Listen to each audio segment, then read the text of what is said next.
Hello বন্ধুরা, কেমন আছো তোমরা? আশা করছি ভালো, আর আমরাও বেশ ভালো আছি। তো আমার নতুন আরও একটি ভিডিওতে তোমাদের সবাইকে স্বাগত জানাচ্ছি। তো এখন সময় হয়েছে ওই 1:30টার মতো। তো এখন থেকে ভিডিওটা স্টার্ট করলাম। তো আমরা সবাই মিলে রেডি হয়েছি বাইরে যাওয়ার জন্য। আমার মেয়ে রেডি হয়ে একটুখানি সাইকেলটা চালাচ্ছে, আর আমার হাজব্যান্ড জুতো পরছে। তো আমার হাজব্যান্ডের জুতো পরা হলেই আমরা বেরোবো। তো কোথায় যাচ্ছি বলো তো? আজকে যাচ্ছি হচ্ছে আমরা বাইরে লাঞ্চ করার জন্য। তো বেশিরভাগ দিনই তো ঘরে রান্না করা হয়। তো আমার হাজব্যান্ড বলল, আজকে আর রান্না করতে হবে না, রোজই তো বাড়িতে হাত করি রান্না করছো, তো একটা দুটো দিন একটু রেস্ট নেওয়া দরকার, চলো বাইরে কোথার থেকেও আমরা লাঞ্চটা করে আসি। তো কোথায় যাব ভাবলাম, এখানেই কোথাও যাব। তারপর ভাবলাম যে না, আমরা যাব হচ্ছে খালসা, যেখানের গল্প তোমাদের আগের ভিডিওতে বলেছিলাম। ওই মানে লকডাউনের সময় যেখানে আমরা যেতাম চা খেতে বা খাবার খেতে, সেইখানে যাব। তো এইখানের হোটেলটা কিন্তু মানে ওখানের খাবার দাবার কিন্তু ভীষণ টেস্টি, মানে আমার কাছে ভালো লাগে। সব জায়গার খাবার দাবারে কিন্তু আলাদা টেস্ট। এখানে সাই দরবারের বিরিয়ানিটা আমার সব থেকে বেশি ভালো লাগে। আর আমরা যেখানে যাচ্ছি খালসা হোটেল, ওখানে চিলি চিকেন ভালো। তো এরকম কিছু কিছু জায়গার কিছু কিছু খাবার আমার খুব ভালো লাগে। আমি বলছি না কোনো খাবার খারাপ, সব খাবারই ভালো, তবে আমার ভালো লাগা খারাপ লাগা বলছি। আর আমার সাথে সাথে আমার হাজব্যান্ডও কিন্তু একমত। ও বলে যে হ্যাঁ, এখানে চিলি চিকেন সত্যিই খুব ভালো। তো রোজই তো ভাত খাওয়া হচ্ছে, আর এখন মানে ওয়েদারটাও এমন হয়ে গেছে না, মানে একটু ঠান্ডা ঠান্ডা পড়ে গেছে। তো ভাবলাম না, আজকে আর ভাত খাবো না, আজকে রুটির মধ্যে কিছু একটা নেব। তো ওখানে অন্য মানে তান্দুরি রুটি ছিল। তো দেখা যাক, চলো কি খাবো অবশ্যই তোমাদের সাথে শেয়ার করব। আর দেখতেই পাচ্ছ ওই রাস্তাটা তো আমরা ধরতেই পারছি না, এত জ্যাম। মানে জ্যামের জন্য সব ট্রাকগুলো লাইন দিয়ে দিয়ে দাঁড়িয়ে পড়েছে। তো আমরা কিন্তু রং সাইডেই যাচ্ছি। তো কিছুটা যেই হচ্ছে আমরা রাইট সাইড নিয়ে নেব। তো খালসায় যে রোডটা, সেটা কিন্তু ওই সাইডের রোডটাতে, যেদিকে ট্রাকগুলো দাঁড়িয়ে রয়েছে। তো এখানে যেতে যেতে বেশ অনেকটাই মানে সময় লেগে যাবে যদি ওই দিকটা হয়ে যায়। তো আমরা রং রুট নিয়ে আমরা আবার রাইট রুটটা নিয়ে নিলাম। তো এই যে খালসা হোটেলে পৌঁছে গেছি, আর ভেতরে সিট খালি নেই। তো ওই জন্য আমরা একটু বাইরে টাইম কাটাচ্ছিলাম। তো আমার হাজব্যান্ড চা খেতে বলছিল, তো আমি বললাম যে না, চা খাবো না, কারণ চা খেলেই পেটটা পুরো ভর্তি হয়ে যাবে। আর অন্য কিছু হতো, চাটা না সহজে মানে খেয়ে হজম করা যায় না। হ্যাঁ, হজম করা যায়, তবে মানে খাবার খাওয়ার যে মজাটা সেটাই থাকে না।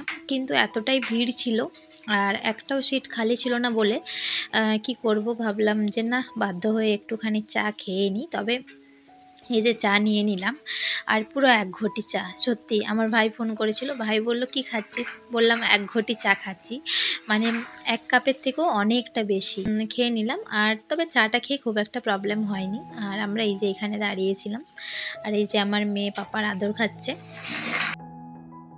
তো আমার হাজব্যান্ড কথাটা আজকে ঠিকই বলল যে রোজই তো সংসারের কাজেই আমরা ব্যস্ত হয়ে পড়ি।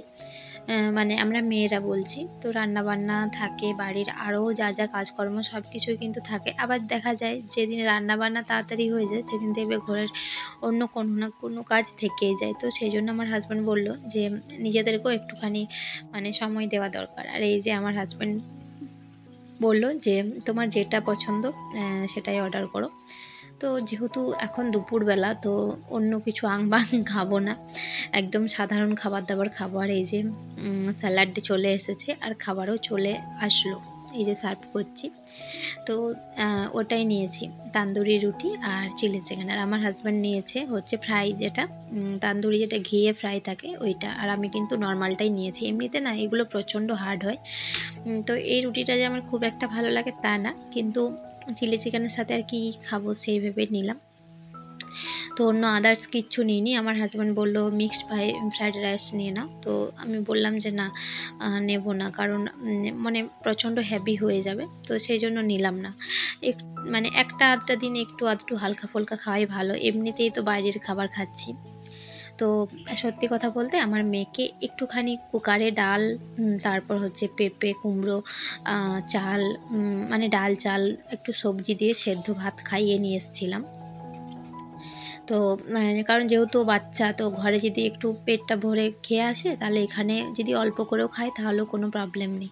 তো যাই হোক, খাওয়া দাওয়া করে না আমরা চলে আসলাম। এরপর গোবিন্দপুরে ঢুকছি। তো এখান থেকে না আমরা স্ন্যাক্স নিই, মানে যখনই আমরা এই দিকটায় আসি তখনই এখান থেকে নিয়ে নিই। আর এখানে কিন্তু অনেক ধরনের রয়েছে চিপস, আলুর, কাঁচকলার, তারপর হচ্ছে অনেক কিছুর ছিল। তো এখান থেকে আমরা কিছু খাবার দাবার নিয়ে তো এরপর হচ্ছে আমরা এখান থেকেও বেরিয়ে যাব।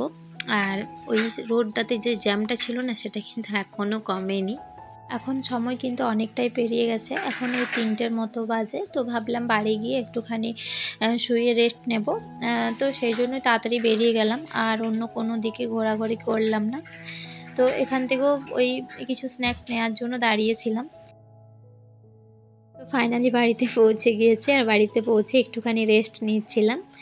তো তারপরে হচ্ছে আমার মেয়ের যে ফ্রেন্ডরা তারা এসছে। আসলে আমরা ওই পাড়াতে যখন থাকতাম তখন হচ্ছে এরা আমার মেয়ের সাথে খেলতো। তো তখন থেকেই হচ্ছে আমার মেয়েদেরকে চেনে, মানে ওই পাড়া থেকে আমরা যখন চলে এসেছি তখন আমার মেয়ের 1.5 বছর বয়স। আর এই যে পুনিত তখন আরও একটু বড় ছিল। তো ও খেলাতে আসতো আমার মেয়েকে। তো যাই হোক, তখন থেকে ওর সাথে ওদের সাথে বন্ধুত্ব। আর ওর মাও হচ্ছে আমার খুব ভালো বন্ধু। তো সেই জন্য এসেছে সরস্বতী পুজোর কার্ড করার জন্য আমার মেয়েকে। শোনাও। Time 8, time 4:40 AM। सुबहाना बारबी आएगी कम और डेट है 14.2.34। खाली बर्बी आएगा, हम नहीं। आप बताइए। हैं? हम नहीं खा रहे। रुको रुको, इधर सुनो इधर सुनो इधर। इसी के लिए ये वाला रखो, तुम लोग खा लेना चॉकलेट, ठीक है।